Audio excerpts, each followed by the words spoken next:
Hi everyone, my name's Steve Markham. I'm a contract quality engineer with my own company, STM Quality Limited. By being a contract engineer, that means I get to work with lots of different companies, helping them solve their problems and deal with the issues that they have day to day. Now, I got into engineering through an apprenticeship. I was interested in science at school, certainly making and creating things.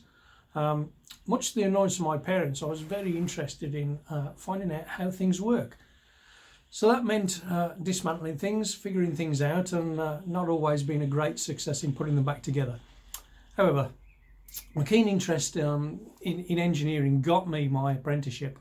The subjects I did at school were maths and physics, English, of course, as they were compulsory, and something then called technical drawing and engineering, although today you've probably got design and technology, which integrates those subjects.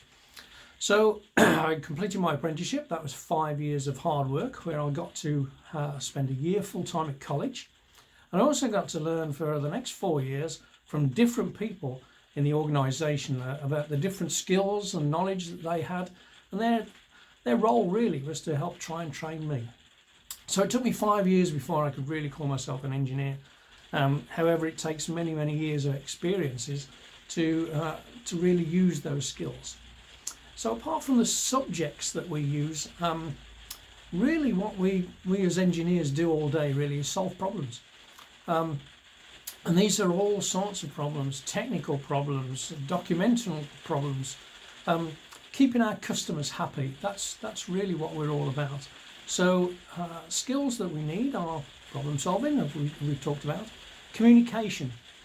That's really, really important. So good language skills, being able to read and write clearly, concisely, define the problem, describe the problem, show how we're going to solve it. And much of that work is done as part of a team. So teamwork is really important. From time to time, I get to go into companies and actually manage teams on an interim basis. So I have people working for me who need leadership and guidance, and that's really what a good manager does, to help get the best out of their team.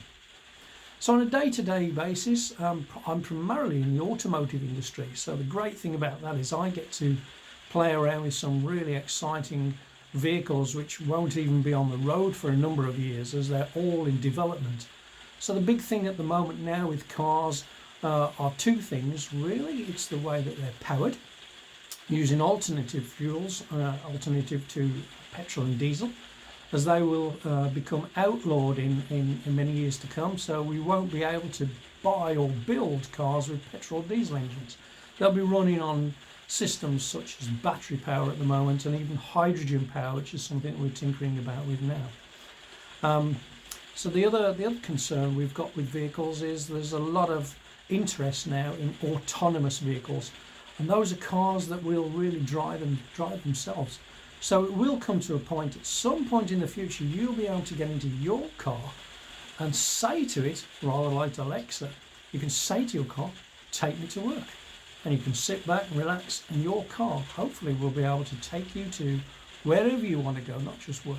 And it will do that safely, without issue. It makes all the decisions that human drivers have to do now.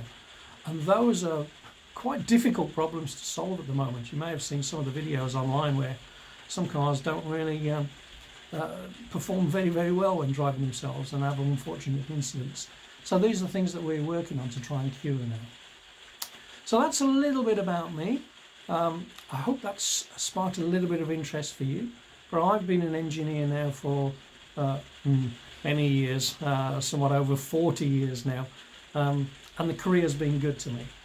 My dad was perhaps my biggest influence, as he was also an engineer. He worked in a factory making tools that actually made car bodies, amongst other things. So he was probably my greatest influence. And I hope that this little talk that I'm giving gives you a little bit of an idea of what engineering is all about, the sort of engineers that there are, the types of problems they get, and it's such a rewarding career. Think about it. That's all now. Bye-bye.